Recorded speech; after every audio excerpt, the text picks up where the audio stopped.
hari puasa, 2 hari tidak puasa. Kemudian satu lagi puasa, 2 hari tidak puasa. Kemudian puasanya baginda Rasul apa? Ayyamul Bid yang secara khusus ya, ini itu Ayyamul Bid. Ayyamul Bid itu 3 hari puasa di pertengahan bulan 13, 14, 15. Karena kita ini sangat dipermudah oleh Allah Subhanahu wa taala dengan kalimat manja bil hasanati falahu asyru amsalihha. Siapa yang membuat satu kebaikan maka diganjar 10. 3 hari dalam sebulan itu diganjar 30 hari. Sehingga kalau kita melaksanakan Ayyamul Bid setiap bulan itu berarti kita setara puasa Ayyamud Dahr selama setahun. Itu puasa-puasa. Kutiba alaikumusiyam kama kutiba alal ladzina min qablikum. Sebagaimana yang telah diwajibkan kepada orang-orang atau kaum sebelum kalian, la'allakum tattaqun. Hampir sejam saya ibu. La'allakum tattaqun, agar kalian bertakwa. Nah, kalimat la'allakum itu kalimat yang bisa dilihat setelah, bukan saat. Maka saya sering mengatakan bahwa memang tujuan puasa itu bertakwa, tapi melihat apakah takwa itu sudah masuk atau tidak, berhasil atau tidak puasa kita, tidak dilihat saat sedang berpuasa, tidak dilihat saat sedang Ramadan. Karena Ramadan itu adalah ayyamur rahmah, hari-hari penuh dengan kasih sayang Allah, ya. Maka kadang ada orang yang tidak pernah sholat, tiba-tiba sholat di bulan Ramadan. Ada orang tidak pernah puasa, tiba-tiba puasa di bulan Ramadan. Ada orang tidak pernah sholat qiyamul lail, ucuk-ucuk dia sholat qiyamul lail di bulan Ramadan. Karena Ramadan ayyamur rahmah, hari-hari yang penuh dengan rahmat Allah Subhanahu wa ta'ala. Sama lah kayak kalau saya sering sampaikan, kayak ibu datang umroh ke Mekah itu. Paham ya? Ibu kalau datang umroh ke Mekah itu mau sholat duhur berangkatnya jam berapa? Jam 10 sudah siap-siap mau berangkat. Gak mungkin berangkat. Nah, kalau berangkatnya pas adzan udah di belakang itu, nggak dapat tempat. Jam 10 sudah berangkat. Subuh itu jam 2 kadang setengah 3 sudah menuju masjid. Kenapa terjadi seperti itu? Karena itu makan rahmat, tempat yang penuh dengan rahmat. Semua orang diketuk hatinya oleh Allah Subhanahu wa ta'ala, dibuat semangat ibadah. Maka kalau sampai di Mekah, di Madinah itu gak semangat ibadah, itu hatinya wis tutup. Bahasa kita, hatinya mati, hatinya wis kendel kalau bahasa gitu. Dia di sana justru banyak kemaksiatan, tidak semangat ibadah, itu berarti hatinya bermasalah sekali. Karena mestinya orang yang ke tempat itu, maka Allah ketuk hatinya untuk senantiasa melakukan kebaikan dan semangat. Sama ketika kita berada di mana ini? Di Ramadan. Ya, itu adalah makan ayyamur rahmah. Ayyamur rahmah. Maka mengukur apakah seseorang itu berhasil Ramadannya atau tidak pada saat berada di bulan Ramadan. Mengukur apakah seseorang itu umrohnya mabrurah atau hajinya mabrur itu tidak pada saat dia berada di sana, tapi diukur ketika dia balik ke negerinya. Dilihat apakah ada perubahan, apakah mulutnya yang pedas sudah jadi asin dan lain-lain gitu. Manis. Ya. Lawannya pedas apa? Manis. Bukannya pahit. Bisa juga. Ya, apakah kemudian akhlaknya yang buruk menjadi lebih baik? Apakah sholatnya yang biasa akhir waktu jadi awal waktu? Itu dilihat di situ. Maka kemudian itu kelihatan nanti itu mabrur atau tidak. Sama jemaah dirahmati Allah, Ramadan juga begitu. Apakah Ramadan kita berhasil atau tidak? Takwa itu sudah menyusup di dalam hati kita atau tidak? Itu setelah Ramadannya, bukan saat Ramadan. Kalau Ramadan berangkat sholat zuhur setengah 12 itu biasa. Sholat isya berangkatnya setelah maghrib lanjut sampai tarawih itu biasa. Walaupun itu penting. Tapi kita tidak bisa mengukur apakah kemudian berhasil atau tidak itu di saat itu. Saat setelah Ramadannya. Saat setelah Ramadan. Caranya gimana? Mengukurnya itu adalah apakah bulan Syawal kita sama seperti bulan Ramadan ibadah kita? Apakah bulan Dzulqa'dah kita begitu? Karena apa yang ada di bulan Ramadan itu juga ada di bulan Syawal. Puasa ada nggak? Ada. Salat qiyamul lail ada nggak? Ada. Salat jamaah ada nggak? Ada. Semua ada. Apa yang nggak ada? Ada semua. Apakah kemudian kita bisa membawa kebiasaan di bulan Ramadan kita bawa ketika bulan Syawal? Kalau itu terjadi, maka itu berhasil. Dibawa lagi ke Dzulqa'dah, itu berhasil. Maka para ulama mengatakan Ramadan itu bulan ngecas. Ngecas apa? Ngecas. Oh, ngecas. Madura bu biasa.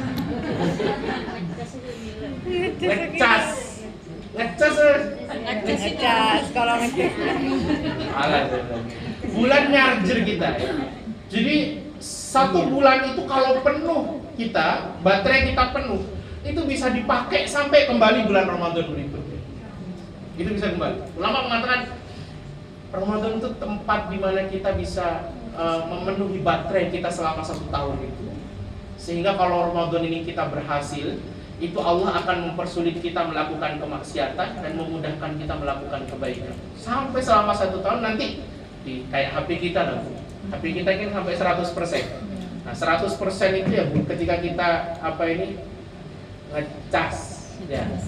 Ketika kita ngecas itu adalah Ramadannya dia.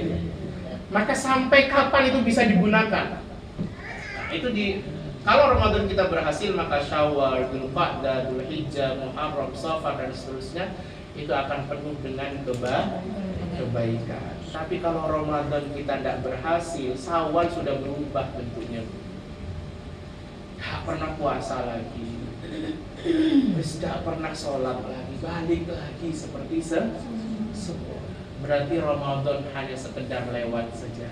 Dia melakukan itu hanya dengan rahmatan Allah saja. Ikut-ikutan yang lain tarawih, dia juga ikut tarawih. Yang lain qiyamul lail juga ikut qiyamul lail. Tidak ada ruh di dalam Ramadan.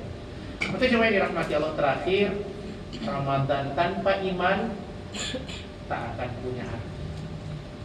Ramadan itu tanpa iman tidak akan punya arti. Maka persiapkan iman sejak dari sekarang, perbanyak berbuat kebaikan, perbanyak amal salih. Kita siapkan iman kita agar naik dulu sampai di tanggal 1 Ramadan kita sudah siap menghadapi bulan Ramadan. Nanti Allah ya kumajimai, mudah-mudahan bermanfaat. Sudah lebih 10 menit. Ada pertanyaan? Kalau tidak ada, alhamdulillah. Ya, Bu.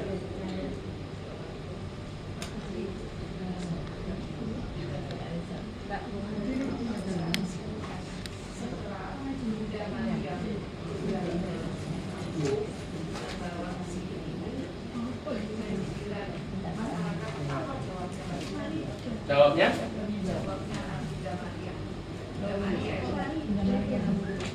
Jawabnya Bunda Maria. Beliau justru bernadar untuk tidak mengklarifikasi apapun. Yang klarifikasi bayinya.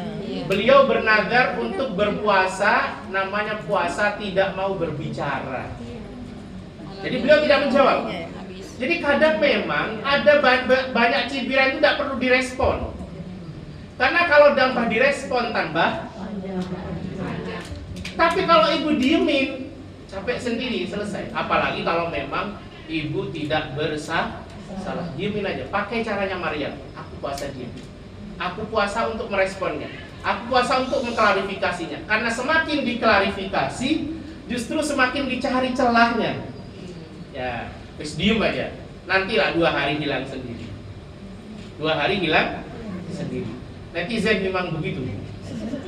Tapi kalau didiemin dia hilang sendiri. Bukan hanya tebal kuping, tebal hati.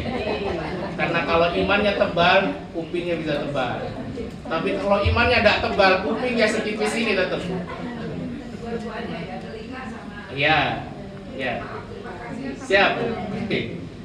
Mohon doa untuk kesembuhan Ibu Nazbah Judge yang saat ini sedang sakit. Ada lagi sebelum saya tutup? Ya. Apa? Boleh. Boleh. Meternya di rumah. Lihat. Gini, tarawih itu dia min qiyamil lail. Tarawih itu termasuk dari qiyamul lail. Tarawih itu termasuk dari qiyamul lail. Rasul dulu kan sebenarnya sempat beberapa hari berjamaah, tapi karena takut berjamaahnya itu dianggap tidak wajib, maka Rasul kemudian sholat di rumah. Tidak apa-apa. Tapi kan kita kalau sholat berjamaah itu jauh lebih semangat. Itu ada. Ini tidak jadi masalah. Ibu sholat di rumah aja. Yang jadi masalah itu kalau nggak sholat aja. Kalau ibu masih sholat, Ada yang 8, ada yang 24. boleh. Nggak ada 24, 23 ya. Ya. Tapi itu ada dalilnya masing-masing. Ada yang memang 23 dan memang 11. Yang bermasalah ya nggak sholat aja. Urusan itu jangan dipermasalahkan. Kalau tentang witir Ustaz, Kenapa? Witir tarawih terus witir tapi malamnya sholat Ya. qiyamul lail. Gini, witir itu memang fungsinya sebagai penutup. Witir itu fungsinya sebagai penutup. Kalau kita sudah tarawih dan sudah witir, maka malamnya pengen nambah silahkan nambah, tapi jangan ditutup dengan witir. Sudah ditutup tadi sudah. Tapi kalau kita tarawih saja, habis itu pengen nambah tahajud, kemudian belum witir, di belakang.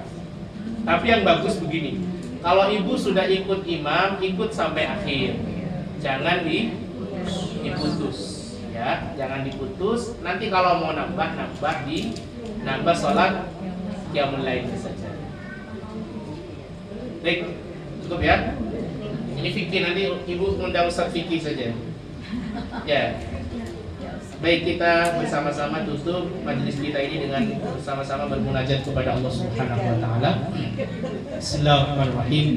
Alhamdulillahirabbil alamin. Hamdan yuwafi ni'amahu wa yukafi mazidah. Ya Rabbana lakal hamdu kama yanbaghi li jalali wajhika wa 'azimi sultanik. Allahumma shalli ala sayyidina Muhammad wa ala ali sayyidina Muhammad. Allahumma rabbana zalamna anfusana wa in lam taghfir lana wa tarhamna lanakunanna minal khasirin. لا إله إلا أنت سبحانك إنا كنا من الظالمين. اللهم اجعلنا وأولادنا وأهلنا وأزواجنا وذرياتنا وتلاميذنا ومشايخنا من أهل العلم وأهل الخير، ولا تجعلنا وإياهم من أهل الشر والضيق، واجعلنا وإياهم من أهل القرآن وأهل الإيمان. اللهم اشف مرضانا ومرضى المسلمين، خاصة لإبو نزمة جابوس. اللهم اشف مرضاها ومرضى المسلمين، إنك أنت الشافي لا شفاء إلا شفاءك، شفاء عاجلا كاملا مباركا لا يغادر سقما، فإن قولك الحق. وننزل من القرآن ما هو شفاء ورحمة للمؤمنين ولا يزيد الظالمين إلا خسارا. اللهم بارك لنا في رجب وشعبان وبلغنا رمضان. اللهم إنا نسألك حسن الخاتمة ونعوذ بك من سوء الخاتمة. ربنا لا تزغ قلوبنا بعد إذ هديتنا وهب لنا من لدنك رحمة إنك أنت الوهاب. ربنا اغفر لنا واغفر ذنوب والدينا وارحمهم كما ربونا صغارا. ربنا آتنا في الدنيا حسنة وفي الآخرة حسنة وقنا عذاب النار وأدخلنا الجنة مع الأبرار يا عزيز يا غفار يا رب العالمين. صلى الله على سيدنا وحبيبنا وقرة أعيننا محمد وعلى آله وصحبه أجمعين والحمد لله رب العالمين. سبحانك اللهم وبحمدك أشهد أن لا إله إلا أنت أستغفرك وأتوب إليك. Mohon maaf apabila ada kesalahan. Assalamualaikum warahmatullahi wabarakatuh.